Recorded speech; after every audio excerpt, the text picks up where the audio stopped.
Hello dear student, स्वागत है आप सभी का समृद्धि सोशलॉजी क्लासेस में। आज की क्लास में हम सोशलॉजी के बहुत ही इम्पॉर्टेंट टॉपिक सांस्कृतिक बहुलवाद पर चर्चा करेंगे और इसको विस्तार से जानेंगे। तो चलिए बिना टाइम वेस्ट करे अपनी क्लास को कंटिन्यू करते हैं। जैसा कि हम सभी जानते हैं कि भारत विभिन्नताओं वाला देश है। यहाँ पर प्रजाति, जाति, धर्म, भाषा, जलवायु, भौगोलिक परिस्थितियाँ, खान पान, रहन सहन, वेशभूषा की दृष्टि से हमें जगह जगह पर विभिन्नताएं और अंतर देखने को मिलते हैं। यही कारण है कि भारत में विभिन्न धर्मों, भाषाओं, प्रथाओं, रीति रिवाजों, खान पान, वेशभूषा, विचारों, विश्वासों, संस्कारों आदि के रूप में हमें बहुलता मतलब विभिन्नता दिखाई देती है। विभिन्न संस्कृतियों का भारत में सह अस्तित्व ही सांस्कृतिक बहुलता के नाम से जाना जाता है। उदाहरण के लिए हम देखें जैसे तो एक तरफ हमें उच्च जाति के लोग दिखाई देते हैं तो दूसरी तरफ निम्न जाति के लोग दिखाई देते हैं। एक तरफ धनी लोग दिखाई देते हैं तो दूसरी तरफ निर्धन लोग दिखाई देते हैं। इस प्रकार विभिन्न जाति, धर्मों, क्षेत्रों और भाषाओं से संबद्ध समूह सारे देश में फैले हुए हैं। अपने सदस्यों के लिए सभी चाहते हैं कि अपने सदस्यों के लिए वो अच्छी शिक्षा, रोजगार और जीवन स्तर प्राप्त करने के लिए इन समूहों की आकांक्षाएं होती हैं। मतलब सभी चाहते हैं कि उनके जो सदस्य हैं उन्हें अच्छी शिक्षा मिले, अच्छा रोजगार मिले और उनका जीवन स्तर अच्छा हो। इसके लिए उनके अंदर प्रबल इच्छाएं होती हैं। सभी लोगों को समान अवसर प्राप्त नहीं होता, लेकिन समाज में सभी लोगों को समान अवसर प्राप्त नहीं होता है। इसी कारण समय समय पर तनाव और संघर्ष होते रहते हैं। चलिए इसको आगे देख लेते हैं। अब समझेंगे निर्जातिकी क्या होता है, जिसे इंग्लिश में एथनोसिटी बोलते हैं। इसे संजातीयता के नाम से भी जाना जाता है। ये बहुत ही इम्पोर्टेंट टॉपिक है। कभी कभी इस पे लघु उत्तरीय प्रश्न पूछ लिया जाता है, तो इसको समझेंगे क्या है। निर्जातिकीय समूह किसी समाज की जनसंख्या का वह भाग है जो परिवार की पद्धति, भाषा, मनोरंजन, प्रथा, धर्म, संस्कृति एवं उत्पत्ति के आधार पर अपने को दूसरे समूहों से अलग समझता है। मतलब किसी समाज की जनसंख्या का वह भाग जो इन सभी आधार पर मतलब उनका परिवार, भाषा, मनोरंजन, धर्म, संस्कृति के आधार पर अपने को अलग समझता है। वो अपने को दूसरे से अच्छा मानता है। ये मान के चलिए, दूसरे को कम अच्छा और अपने को सुपीरियर मानता है। दूसरे शब्दों में अगर हम कहें तो एक प्रकार की भाषा, धर्म, परिवार, रंग एवं संस्कृति संबंधित लोगों का एक समूह को हम निर्जातिकी की संज्ञा देते हैं। भारत एक बहुनिर्जातिकीय समूह वाला देश है, क्योंकि यहाँ पे तरह तरह के लोग रहते हैं। एक निर्जातिकी के लोगों में परस्पर प्रेम, सहयोग, संगठन पाया जाता है। उनमें अहम की भावना पाई जाती है। एक निर्जातिकी के लोग दूसरे निर्जातिकी के लोगों से अपनी श्रेष्ठता सिद्ध करने के लिए, जो बात मैंने ऊपर बताई कि वो अपने आप को सुपीरियर मानते, तो वही चीज़ यहाँ पर बताई गई कि एक निर्जातिकी के लोग दूसरी निर्जातिकी के लोगों से अपनी श्रेष्ठता सिद्ध करने के लिए अपनी भाषा, वेशभूषा, रीति रिवाज एवं उपासना पद्धति की विशेषताओं को क्या करते हैं, बढ़ा चढ़ा के दूसरे के सामने प्रदर्शित करते हैं कि भाई हम तुमसे श्रेष्ठ हैं इस चीज़ में। इसे समाजशास्त्रीय भाषा में निर्जातिकी केंद्रीय प्रवृत्ति या एथनोसेंट्रिज्म इसको इंग्लिश में बोलते हैं। इंग्लिश ज़्यादा इजी है इसकी। एथनोसेंट्रिज्म कहते हैं। कभी कभी इस पे टिप्पणी पूछ लेता है। सामाजिक, आर्थिक, राजनीतिक रूप से शक्तिशाली निर्जातिकीय समूह कमजोर निर्जातिकीय समूह का शोषण करते हैं। भाई जो अपने सभी दृष्टिकोण से अपने आप को संपन्न मानते हैं तो कमज़ोर लोगों का वो शोषण करते हैं। इससे समाज में क्या होती है, असमानता, तनाव और संघर्ष फैलते हैं और हमें दिखाई भी देते हैं। अब बात करेंगे धार्मिक विभिन्नता के बारे में। तो देख लेते हैं धार्मिक विभिन्नता क्या है। धार्मिक विभिन्नता को समझने के पहले धर्म को समझना जरूरी है। तो धर्म एक ऐसी चीज़ है जो हमें अलौकिक शक्ति से जोड़ती है। तो वही बताया गया है यहाँ पर। धर्म मानव को अलौकिक शक्ति से मनुष्य का संबंध जो है वो जोड़ती है। इसका संबंध मानव की भावना, श्रद्धा, भक्ति से है। टायलर का मत है कि धर्म आध्यात्मिक शक्ति पर विश्वास है। धर्म में यह विश्वास किया जाता है कि अलौकिक शक्ति प्रकृति एवं मानव जीवन को नियंत्रित एवं निर्देशित करती है। मतलब धर्म का संबंध पूरी तरह से अलौकिक शक्ति के साथ जुड़ा, जो अदृश्य होती है, हमें दिखाई नहीं पड़ती, हमारी भावना श्रद्धा और भक्ति से उसका रिलेशन होता है। उसके बाद चर्चा करेंगे भारत में धार्मिक विभिन्नता के ऊपर। तो देखिए, जैसा कि हम सभी लोग जानते हैं कि भारत में विभिन्न धर्मों के लोग निवास करते हैं।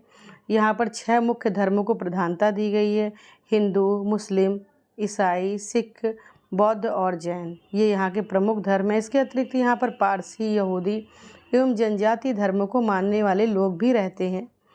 मुख्य धर्मों में अनेक प्रकार के समुदाय भी पाए जाते हैं। समुदाय का मतलब इन धर्म, जो भी धर्म अभी बताया मुख्य धर्म, जैसे हिंदू, इस्लाम, ईसाई, सिख, बौद्ध, जैन, इन धर्मों के अपने अपने उप संप्रदाय भी पाए जाते हैं।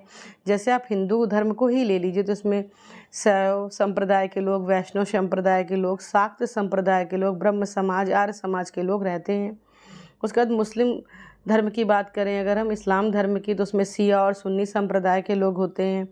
इसी प्रकार से अगर सिख धर्म की बात करें तो उसमें अकाली और गैर अकाली धर्म के लोग होते हैं। इसी प्रकार से ईसाई धर्म की बात करें तो उसमें प्रोटेस्टेंट और कैथलिक धर्म के लोग पाए जाते हैं। जैन धर्म में आपके श्वेतांबर और दिगंबर संप्रदाय हैं। इसी प्रकार से बौद्ध धर्म में हीनयान और महायान संप्रदाय हैं। तो वही प्रत्येक धर्म के अपने अपने उप संप्रदाय भी होते हैं। मतलब इसको अगर हम लिख रहे थे तो ये काफ़ी लंबा हो रहा था, इसलिए मैंने इसको शॉर्ट में बता दिया है। तो आप लोग इसको नोट डाउन कर लीजिए, क्योंकि कभी कभी संप्रदाय भी पूछ लेता है, इसलिए किस किस धर्म के कौन कौन से संप्रदाय हैं इनको नोट डाउन कर लीजिए। तो इसमें ये बताया गया कि हिंदू, बौद्ध, जैन, सिख धर्म की जन्मस्थली भारत ही है, जबकि इस्लाम धर्म, ईसाई धर्म, पारसी और यहूदी धर्म विदेशों से यहाँ पर आया है। तो भारत में उत्पन्न होने वाले प्रमुख धर्म हिंदू, बौद्ध, जैन, सिख धर्म हैं। इस्लाम, ईसाई, पारसी और यहूदी धर्म जो है आपकी, ये माना जाता है कि ये बाहर के हैं। अब देखिए यहाँ पर एक चार्ट जैसा बना हुआ है जिसमें बताया गया है कि किस धर्म को मानने वाले लोग कितने % हैं, तो इसको हम लोग देख लेंगे। देखिए यहाँ जो सबसे ज़्यादा संख्या है वो आपके हिंदू धर्म की है। लगभग 80% हिंदू अपने भारत देश में रहते हैं। तो यहाँ पे हिंदुओं को बहुसंख्यक माना गया है। और इस्लाम, ईसाई, सिख, बौद्ध, जैन, पारसी, ये सभी यहाँ पर अल्पसंख्यक माने गए हैं। और इसकी जगह अगर आप भारत देश की जगह अगर पाकिस्तान में देखें तो पाकिस्तान वहाँ पर बहुसंख्यक है और अन्य धर्म वहाँ पे अल्पसंख्यक है। लेकिन अपने यहाँ भारत में हिंदू बहुसंख्यक है, बाकी अन्य धर्म जो यहाँ पर हैं तो वो सभी आपके अल्पसंख्यक हैं।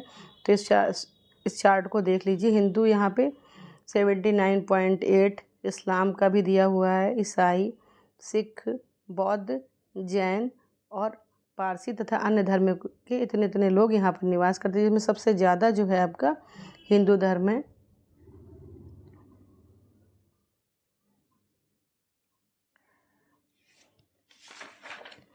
उसके बाद है धर्म एवं सामाजिक एकीकरण। तो इसको देख लेते हैं।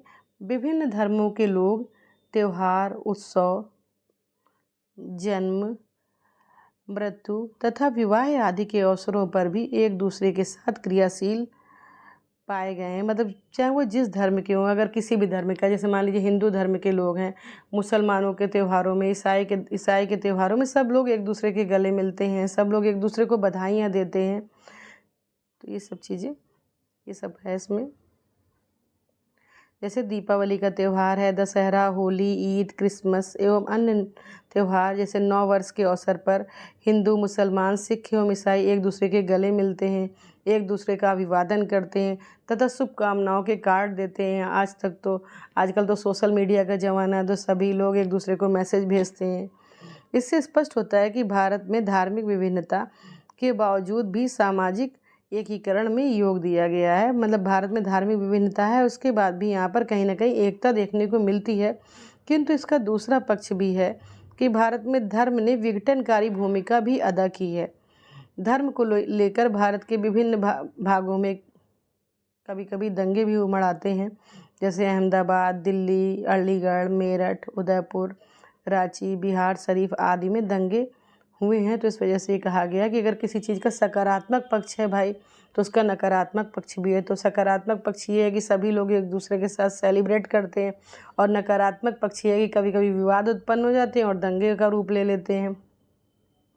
इससे जन एवं धन की अपार हानि होती है। अब चर्चा करेंगे धर्म एवं सामाजिक विभिन्नता के संबंध में, तो इसको देख लेते हैं। अब चर्चा करेंगे धर्म एवं सामाजिक विभिन्नता के संबंध में, तो चलिए इसमें जान लेते हैं। तो इसमें कई प्रकार की जो भिन्नताएं हैं वो हमें देखने को मिलती हैं, जैसे भाषा संबंधी भिन्नता। तो भाषा संबंधी भिन्नता से हम ये समझ सकते हैं कि भारत जो है वो बहुभाषाई राष्ट्र है। यहाँ पर अनेक प्रकार की भाषाएं बोली जाती हैं। कुछ विद्वानों का मानना है कि भारत में लगभग 1650 प्रकार की भाषाएं और बोलियां बोली जाती हैं। प्रत्येक भौगोलिक क्षेत्र या उपक्षेत्र की अपनी एक अलग भाषा होती है। भारत में जितनी भाषाएं हैं उनमें से कई प्रमुख भाषाएं हैं। तो जैसे 22 भाषाएं जो आपकी हैं, तो भारतीय संविधान में 22 भाषाओं को मान्यता प्रदान की गई है, जिसमें से हिंदी का जो स्थान है वो सर्वोपरि है। लगभग 30% लोग यहाँ हिंदी बोलते हैं। तो इस प्रकार से हमें भाषाई के आधार पर भी विभिन्नताएं देखने को मिलती हैं। इससे रिलेटेड कई आयोग भी बनाए गए हैं। तो 1953 में राज्य पुनर्गठन आयोग बना और इसके सुझावों के आधार पर, भाषा के आधार पर अलग अलग राज्यों का पुनर्गठन भी किया गया। इस प्रकार से हमें भाषा संबंधी विभिन्नताएं देखने को मिलती हैं। अब चर्चा करेंगे क्षेत्रीय भिन्नताओं के ऊपर। तो क्षेत्रीय भिन्नता का मतलब यह है कि भारत एक जैसे विशाल राष्ट्र है, तो यहाँ पर क्षेत्र के आधार पर भी भिन्नताएं देखने को मिलती हैं। जैसे अगर आप भारत की तुलना करें तो भारत में उत्तर और दक्षिण में, पूर्व और पश्चिम में जो है हज़ारों मील का फासला दिखाई देता है। और यहाँ पर कहीं पर समुद्र हैं, तो कहीं पर गंगा यमुना का उपजाऊ मैदान है, तो कहीं पहाड़ी क्षेत्र है। इस प्रकार से यहाँ पे हर जगह की अपनी अपनी क्षेत्रीय भिन्नताएं अलग अलग हैं। उसी के आधार पर यहाँ के लोगों की जीवन शैली भी है। तो इस प्रकार से क्षेत्रीय भिन्नताएं भी देखने को मिलती हैं। अब चर्चा करेंगे जलवायु संबंधी भिन्नताओं के ऊपर। तो अगर हम भौगोलिक दृष्टि से देखें, तो भौगोलिक दृष्टि से भारत को जो है 5 बड़े प्राकृतिक खंडों में विभाजित किया जा सकता है। जैसे उत्तर का पर्वतीय प्रदेश है, उत्तर भारत का बड़ा मैदान है, दक्षिण का पठारी प्रदेश है, राजस्थान का मरुस्थल है और समुद्र तटीय मैदान भी देखने को मिलता है। अब प्रत्येक जगह की जो जलवायु है उसमें काफ़ी भिन्नताएं देखने को मिलती हैं। जैसे कहीं पर पूरे वर्ष भर तापमान एक जैसा रहता है, तो अगर हम दूसरी जगह को देखें तो कहीं सर्दी ज़्यादा पड़ती है, तो कहीं गर्मी काफ़ी पड़ती है। इस प्रकार से सब जगह की जो जलवायु है अलग अलग रहती है। उसी के आधार पर यहाँ के लोगों का रहन सहन, खान पान, वेशभूषा में भी काफ़ी अंतर देखने को मिलता है। तो इस प्रकार से जलवायु संबंधी भिन्नताएं भी देखने को मिलती हैं। अब चर्चा करेंगे प्रजातीय भिन्नता के संबंध में। तो भारत में अनेक प्रकार की प्रजातियां निवास करती हैं। भारत को प्रजातियों का अजायब घर या संगम स्थल के नाम से जाना जाता रहा है। प्राचीन काल में समय समय पर अनेक प्रकार के विदेशियों का यहाँ पे आवागमन रहा और प्रजातीय भिन्नता एवं मिश्रण उत्पन्न हुआ इससे। तो यहाँ पर काली प्रजाति के लोग, गोरे प्रजाति के लोग और पीले रंग के लोग देखने को मिलते हैं, जिनका संबंध अलग अलग प्रजातियों से है। अब चर्चा करेंगे जनसंख्यात्मक भिन्नता के ऊपर। तो देखिए, जनसंख्या की दृष्टि से अभी तक भारत दूसरे स्थान पर था। पहले स्थान पर चीन का स्थान था, लेकिन अब भारत जनसंख्या की दृष्टि से प्रथम स्थान पर आ गया है और क्षेत्रफल की दृष्टि से भारत का 7वां स्थान है। यहाँ की जनसंख्या में संख्या के आधार पर और गुणों के आधार पर दोनों ही प्रकार से परिवर्तन हो रहे हैं। पहले जो जनसंख्या 1901 की तुलना में आज के समय में जनसंख्या में लगातार वृद्धि हो रही है। जनसंख्या संबंधी अनेक प्रकार के परिवर्तन भारत में देखने को मिलते हैं। यही जनसंख्यात्मक भिन्नताएं हैं। अब चर्चा करेंगे सांस्कृतिक भिन्नता के ऊपर। तो भारत में प्रथाओं, वेशभूषा, खान पान, रहन सहन, कला आदि के दृष्टिकोण से भी काफ़ी भिन्नताएं देखने को मिलती हैं। प्रत्येक जाति के लोग की अपनी विशिष्ट प्रथाएं हैं। जैसे कला, संगीत, नृत्य की दृष्टि से भी उनमें अंतर देखने को मिलता है। खान पान की दृष्टि से भी और विचारों में भी भिन्नता दिखाई देती है। यहाँ तक कि यहाँ के मंदिर, मस्जिद, चर्चों में भी भिन्नताएं देखने को मिलती है। ये इनकी सांस्कृतिक भिन्नताओं से के संबंध में देखने को मिलती है। तो ये सांस्कृतिक भिन्नता के अंतर्गत आपका आ जाएगा। उसके बाद है जातीय भिन्नता। प्रत्येक जाति के लोग प्रत्येक जाति के जो लोग होते हैं वो अपने खान पान, विवाह, सामाजिक सहवास के अलग अलग नियम रखते हैं, उसी के आधार पर वो कार्य करते हैं। जातियों का संबंध एक निश्चित व्यवसाय से होता है।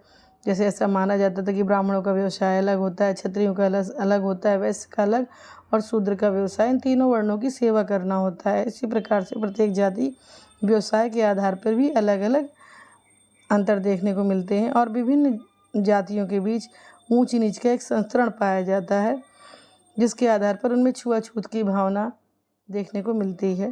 तो इस प्रकार से जातीय भिन्नताएं आपकी भारत में देखने को मिलती हैं। इस प्रकार से ये जो चैप्टर है आपका, तो इसमें हम लोगों ने काफ़ी महत्वपूर्ण चीज़ों के बारे में डिस्कशन किया है। इसमें हम लोगों ने जाना कि सांस्कृतिक बहुलता क्या है, निर्जातिकी क्या है, धार्मिक भिन्नताएं क्या हैं और भारत में धार्मिक विभिन्नता जैसे सभी धर्मों के लोगों का प्रतिशत वगैरह क्या है। धर्म एवं सामाजिक एकीकरण के बारे में हमने जाना और धर्म एवं सामाजिक विभिन्नता के संबंध में जाना था कि कितने प्रकार की विभिन्नताएं यहाँ पर देखने को मिलती हैं। तो प्रत्येक एग्ज़ाम के दृष्टिकोण को देखते हुए ये चैप्टर बनाया गया है। ये आपको कैसा लगा है, इसको लाइक करिए, शेयर करिए और सब्सक्राइब करिए। Thank you.